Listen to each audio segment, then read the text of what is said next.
Yo, what's going on, guys? Welcome back to another breakdown for week 5 of the White Contender Series. We just finished with UFC pairs, and we did really well on the live stream. I was live for the entire card. I'm making this breakdown just after watching UFC pairs.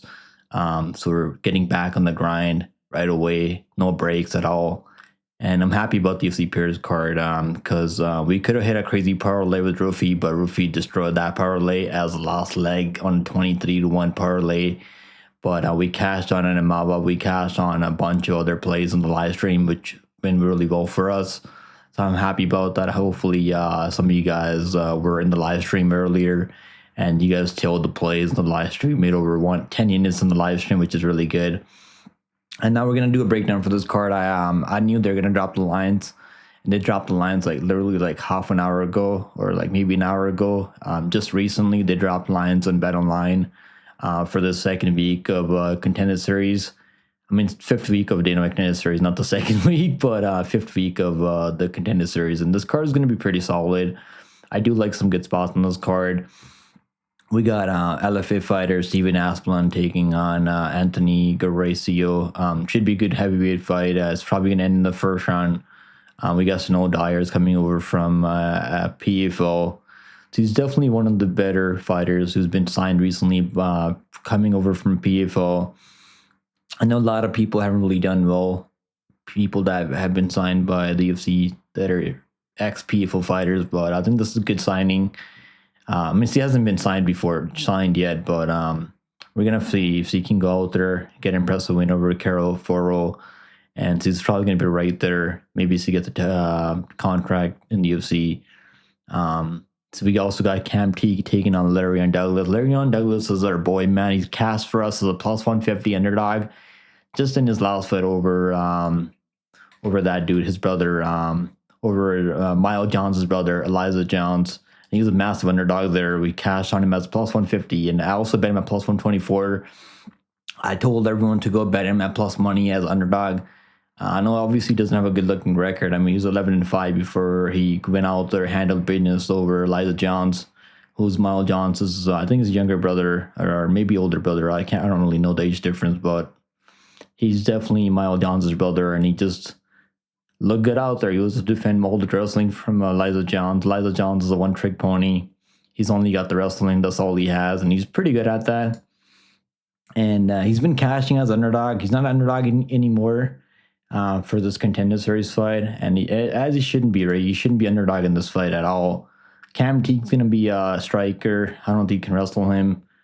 I don't think he's got that much power on the feet. So obviously, I lean towards Douglas in that fight. If you guys couldn't tell, we got Blair taking on Sanchez, and I'm not really sure how legit Sanchez is. He might be a complete can crusher. He's training over there. We got two people training out of their Ultimata team. What's that team called?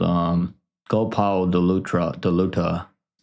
I'm probably butchering that Brazilian name, but that's their team name. We got Eduardo Mora training out of the same team, Ultimata, who's probably one fight away from fighting Tom Aspinall for the heavyweight belt.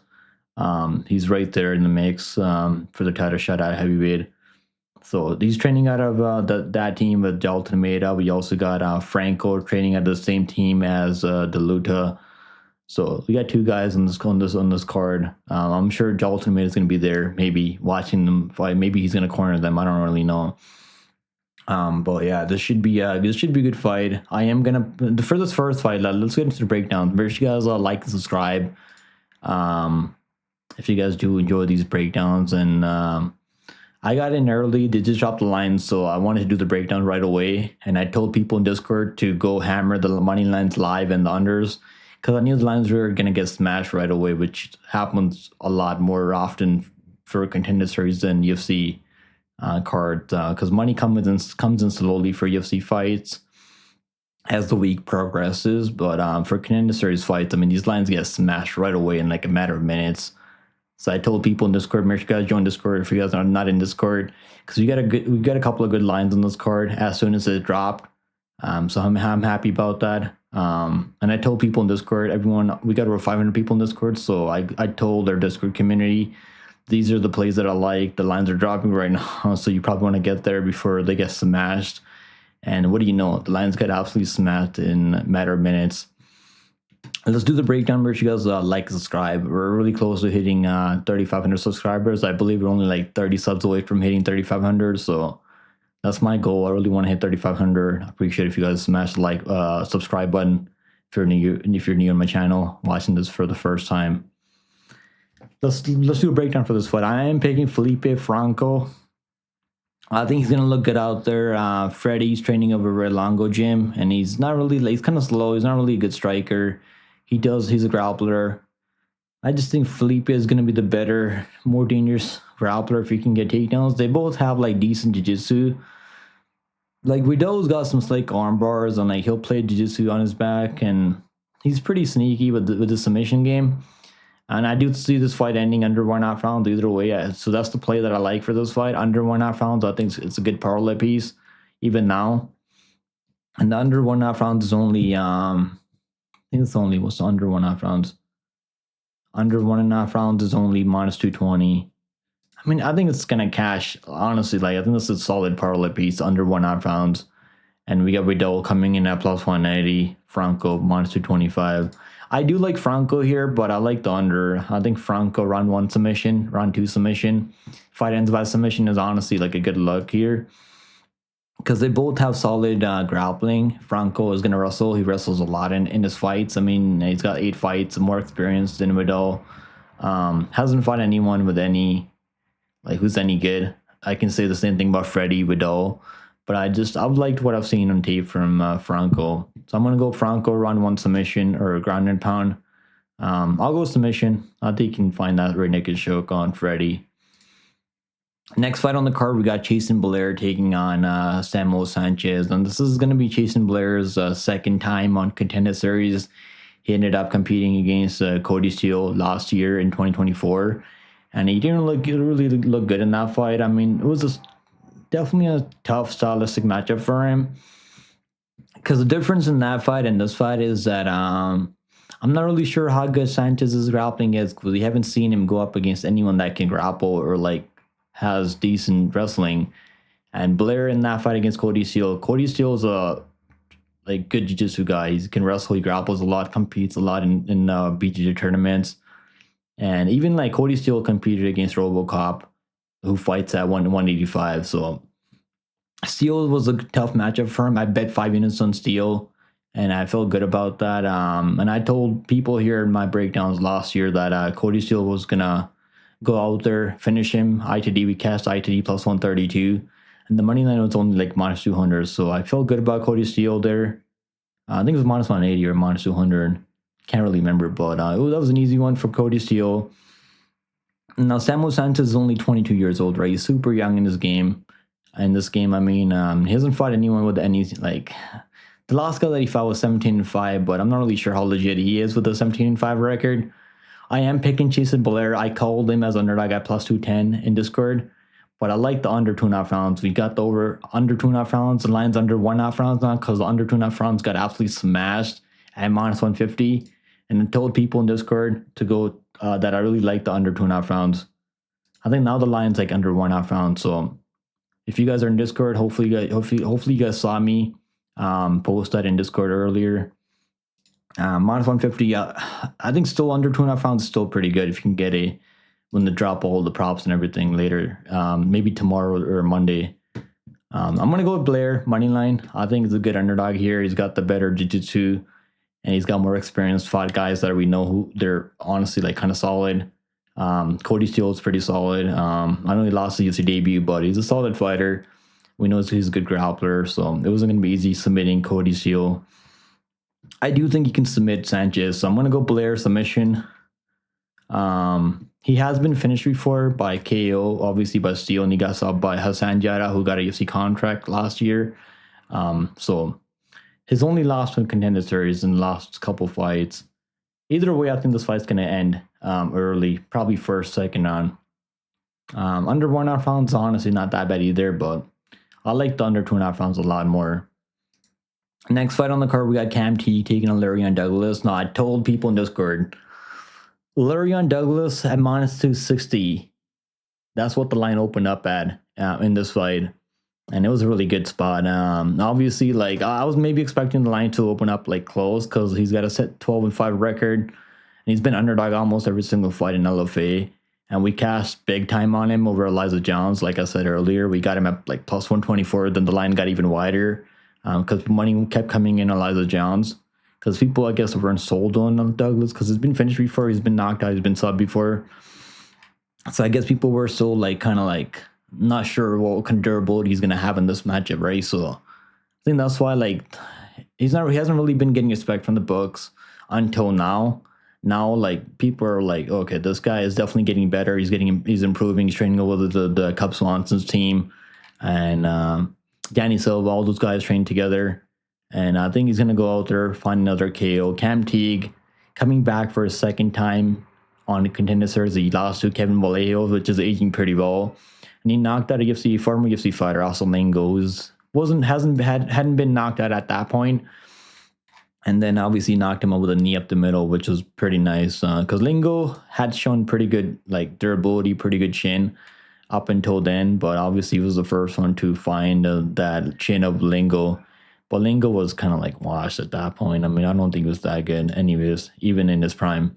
He probably still in his, I don't know, how old is he, like 20, 31? Yeah, still it is technically in his prime, but he's not really that good.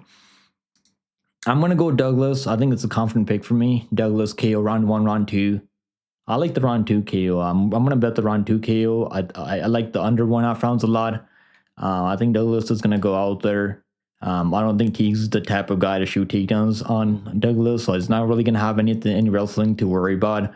And his striking obviously has been knocked out before, but do I rate Cam Teague's power? Not really. Do I think Cam Teague hits as hard as Isaac Thompson? Is a good kickboxer. Obviously, 4-1 record doesn't look good. But Thompson, we're probably going to see him in Contender Series at some point. He's a good fighter. Has lost some close fights before, obviously, of his own. But he's been looking good in the past 2 years. So I think he's getting a lot better now.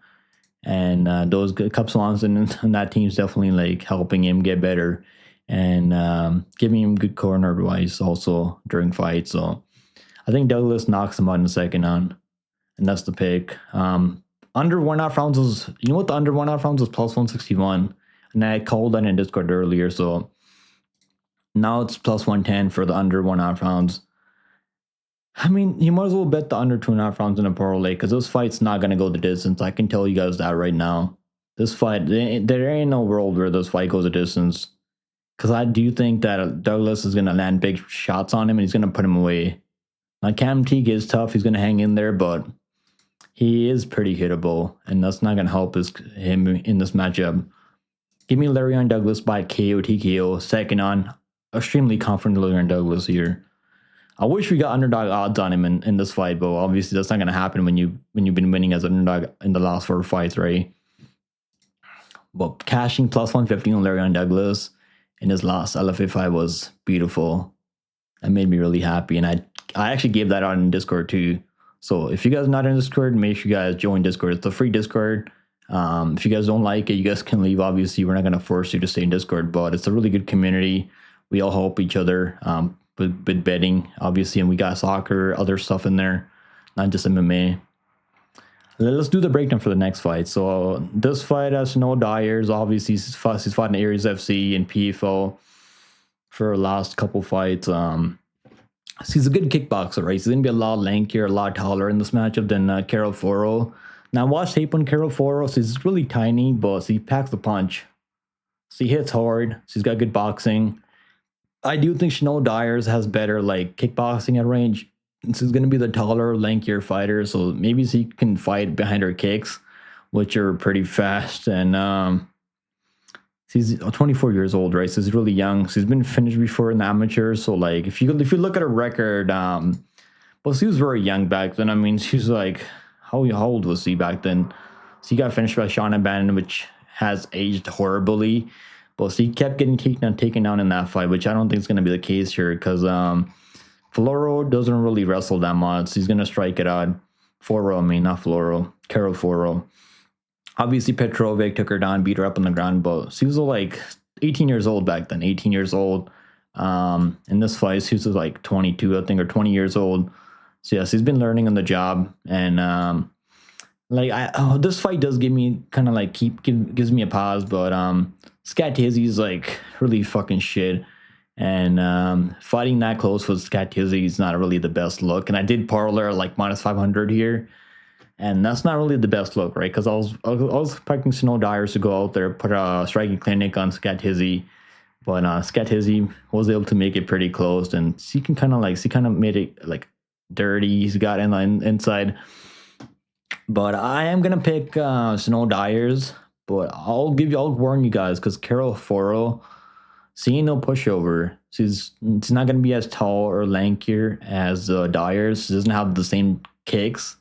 Dyer's she's gonna bring a better kickboxing into this fight, but I am gonna pick Dyer's money line. I think she's gonna win, and I like Dyer's here. I think she can just kind of like outpoint her.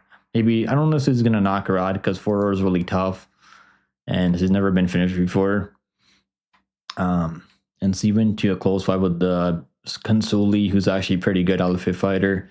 I am high on Consuli. I'm gonna pick Dyers by decision. I think it's gonna be close, but I think it's gonna be 29-28 Dyers. It would be pretty impressive if you can catch her with a kick and knock her out. But I'm gonna go with the. I like the overs, honestly. I think the overs aren't bad. Over 2.5 rounds, minus 110.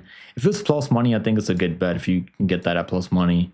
But I like Dyers. I think he's gonna win by decision. Maybe like a third round stoppage, maybe, but probably not. Next fight on the card, we got the main event of the evening, boys. Make sure you guys subscribe and like. We're back on the grind. I got to work next week. Hopefully, I can get back in time and go live for this card. But I wanted to get this breakdown on as soon as I could.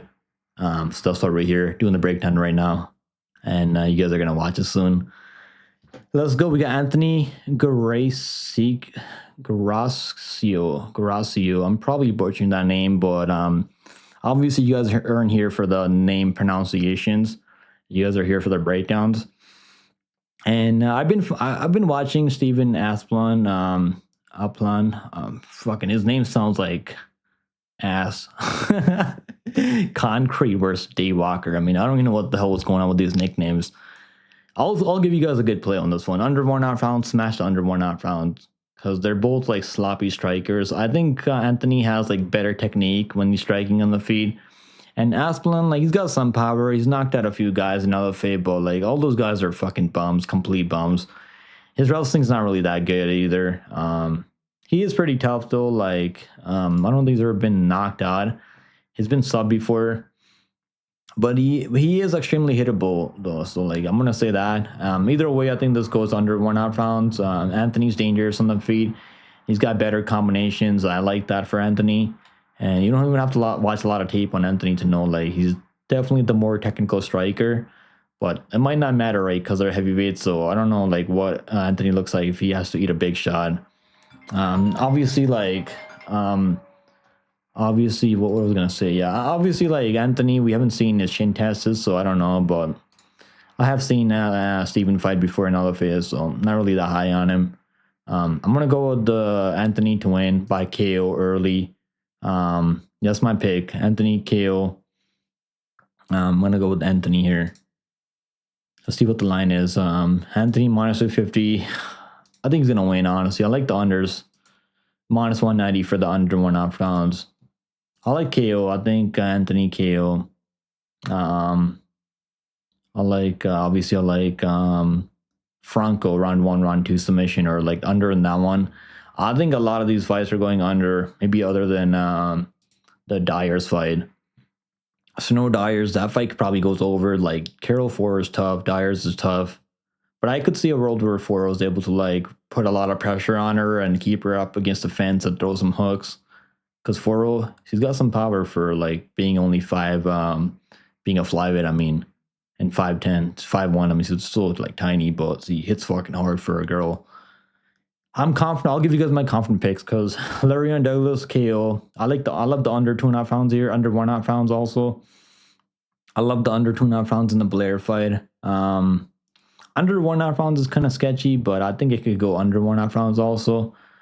But I like the under in this one. So under in this one, under in this one, under in this one, under in this one. The main man over in the co-main, in the women's WMA fight. And if you can get plus money soon, so just wait a bit. Maybe the money will come in the under 2.5 rounds. So if you can get the under 2.5 rounds at plus money, that's probably the side. Because I can see Dyer just kind of like playing it safe from range. Because like WMA, you don't really need to get a finish to like get a contract. You know what? I mean, he signs a lot of girls. It's not the same for like when it comes to like getting a contract. You don't have to be, obviously you got to be somewhat exciting, or you can't just play like just lay on your opponent and expect to get a contract, because it hasn't really been working out for anyone who's been laying on their opponents. And in this season of Contender Series. But yeah, let's talk about who I think is going to get a contract. I think Douglas gets a UFC contract. I think if Blair can get a submission, which I'm picking him by submission, I think he gets a UFC contract. I think Franco, if he finishes this fight, he's probably going to get a contract. Dyer's, I think, gets a contract, so he looks good out there while they're kickboxing. And obviously, they're signing all these girls from Paris, right? I mean, she's another fighter, French fighter. And we had a really good Paris card. A lot of finishes, I believe. Only 2 fights went the distance on that Paris card. So I know Dana White's probably going to be looking for more Paris fighters so that he can put on the Paris card. I think Anthony gets a contract if he's able to manage. If he manages to go out there, finish him early. I apologize, guys. My phone's fucking ringing over and over. I gotta end the stream now. I mean, not the stream. I haven't slept that much last night, so I gotta end the video now. Hopefully, you guys enjoy the breakdown. And I'll see you guys in the next one, man. Take it easy. Good luck on your bets. And I'll see you guys next one later.